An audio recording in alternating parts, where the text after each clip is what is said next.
Salam Media Sriwijaya. Perilaku masyarakat yang datang ke Masjid Al-Jabar kembali menjadi sorotan. Setelah viral banyak pengunjung yang membuang sampah sembarangan, sekarang beredar viral di media sosial, medsos, sebuah video yang memperlihatkan sekelompok emak-emak berjoget di depan halaman Masjid Al-Jabar untuk konten TikTok. Di video yang beredar memperlihatkan sekelompok emak-emak menari di halaman Masjid Al-Jabar dengan mengenakan pakaian berwarna senada lengkap dengan kacamata hitam. Mereka merekam video tersebut di halaman masjid yang dekat dengan pintu masuk masjid. Gubernur Jabar Ridwan Kamil pun angkat bicara terkait hal ini.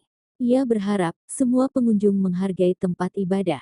Samalah, mau sampah, mau ketertiban, mau PKL, tolong hargai yang mana tempat ibadah untuk ibadah, jangan melakukan hal-hal non-ibadah di tempat ibadah itu aja.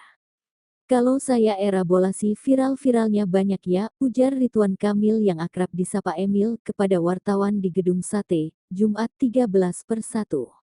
Emil mengatakan, menyampah tidak seharusnya di tempat ibadah.